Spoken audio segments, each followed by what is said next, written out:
Hey everybody, this is my 125 gallon native tank, and I just fed everybody not too long ago, and I was walking past, I stuck my head in the room, I saw the crayfish out and about, so I thought I'd shoot a little bit of video. But what I really saw that brought me in here, that kind of distressed me, was my tilapia was dashing from one end of the tank to the other like it was chasing something, but there was nothing in front of it. And then I realized, of course, there was actually something behind it. And I'm sure you're already ahead of me. The Chinese algae eaters in here chasing the tilapia around. And then when the tilapia darted to the other end of the tank, the Chinese algae eater then took a shot at the pleco in the tank and chased the pleco around for a few minutes, and then it settled in on a log and started scraping wood like it was nobody's business.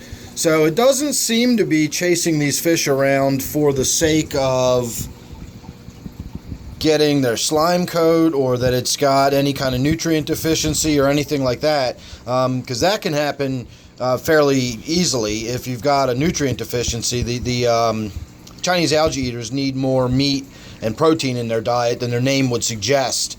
And if you just allow them, especially if you only rely on letting them feed off of what's in the tank naturally, a lot of people make that mistake. They think that it can just live off of the algae in the tank. Just because it's an algae eater doesn't mean that it can survive on that small amount of algae that grows in the tank. You still have to provide it with an adequate amount of food.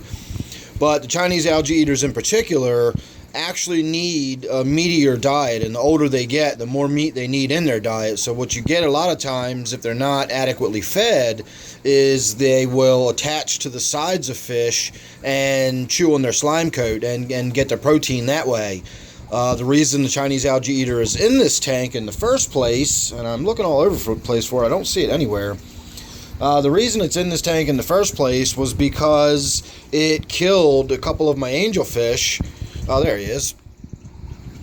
It killed a couple of my angelfish in my, now it's my T-bar tank, but it was my angelfish tank at the time. And it killed my beautiful albino and another one that was in there.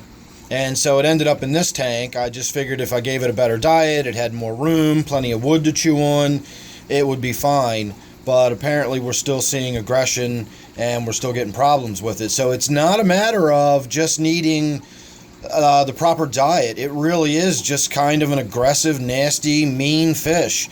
My most popular video that I've ever shot on this channel is my fish that I'd never buy again.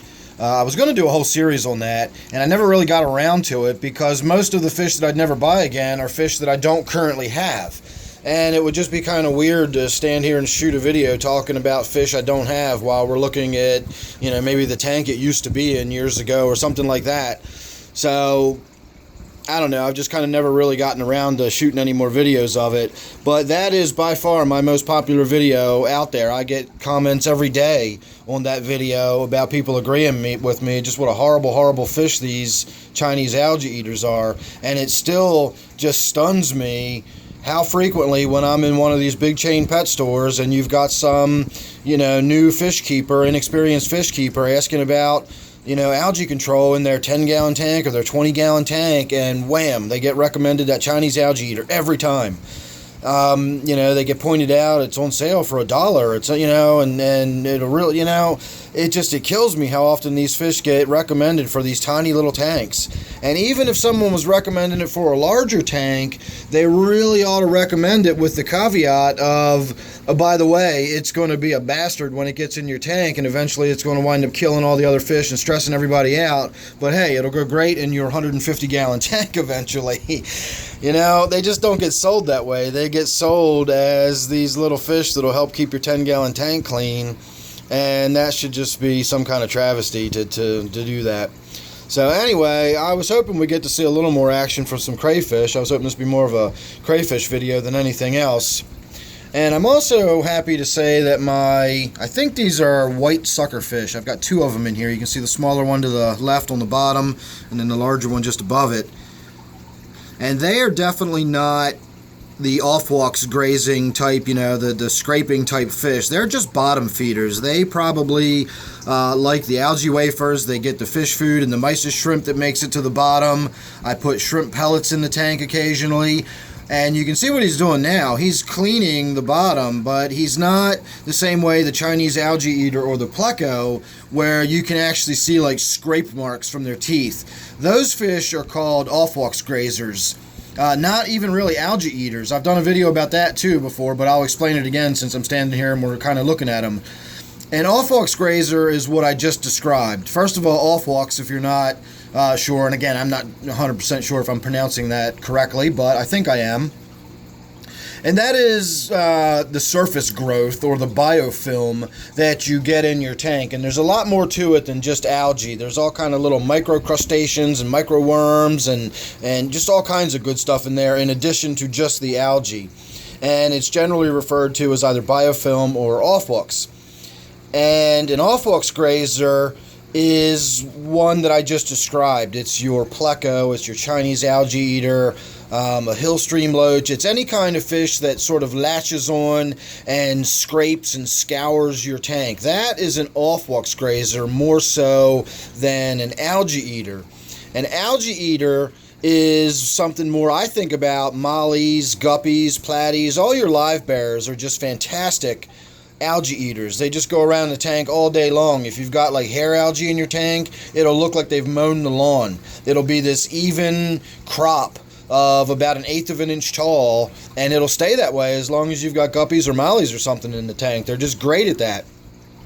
They're not off-walks grazers though. They will not get in and scrape and scour the glass. They don't scour the woodwork and the rocks.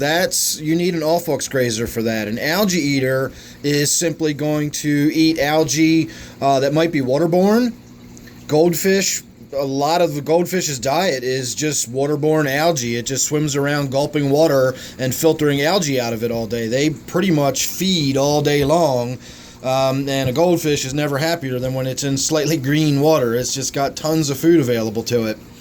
So those are algae-eating type fish. Gouramis make really good algae eaters. A gourami's a plant eater, so they're tough to keep in planted tanks, but they will eat algae as it grows in your tank. So I don't really have much in the way of algae eaters in this tank. I do have the off-walks grazers, though, and then when it comes to these white suckerfish, these appear to be neither. I don't really get the impression that they're algae eaters per se, but they are definitely bottom feeders. And they might be algae eaters. The way they're scraping the rock like that, they might be picking algae off of the rock, or they might be just picking little whatever, whether it's little bits of food or little microcrustaceans or, again, I'm not sure what they're feeding on, but they don't appear to have the mouth of an off-walks grazer. I know they don't have the mouth of an off-walks grazer, and they don't appear to go around the tank cleaning up algae the way I would think like a molly or a guppy or something would do. So I'm not really sure what their key diet is. Maybe I'll look them up and do a little more research into them and find out what they actually really feed on mostly. I'm assuming, again, they're omnivorous, just bottom feeders. They kind of, similar to catfish, they'll just eat a little bit of whatever. They're just sort of evolved to feed off the bottom with that downward-facing mouth like that. So there you go. That's about all I can think of. Really wish we'd see a little more crayfish action. We've got this one out here, and he's got a little piece of Java fern that he's in there hanging on to, working on. You can see the larger piece of it here, and then that little frond is sticking up over there. It looks like he's cleaned all the green off of it, and it's just got the central rib from the frond sticking up. Not sure if he's eyeing that tilapia up or why he's getting into position like that when the tilapia swam up. I would imagine that would be a little bit intimidating if you were a crayfish down there on the bottom of the tank and you saw that thing swim up over your head for a moment. So, alright everybody, I'm going to say thanks for watching. Make sure you're subscribed, that way you won't miss anything. I really am going to get that algae eater out of here one of these days. Maybe tomorrow. That might be my project. It'll just be a once and for good thing. But, I mean, I've said before, look at this tank. any fish that doesn't really want to get caught isn't really going to get caught. It's going to be a nightmare trying to get in there and get that. Or not. I might get lucky. You never know. I've caught fish out of this tank before, so, I can do it again. And ultimately, it's going to be for the sake of the other fish in the tank.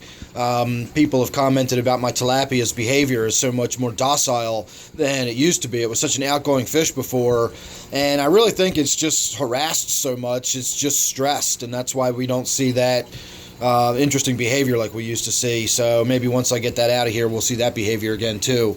So as I said, make sure you're subscribed. I'll get to it one of these days. I promise I really will. And then, of course, don't forget this one is my 125-gallon native tank. So thanks again. Hope to see you real soon in the next one.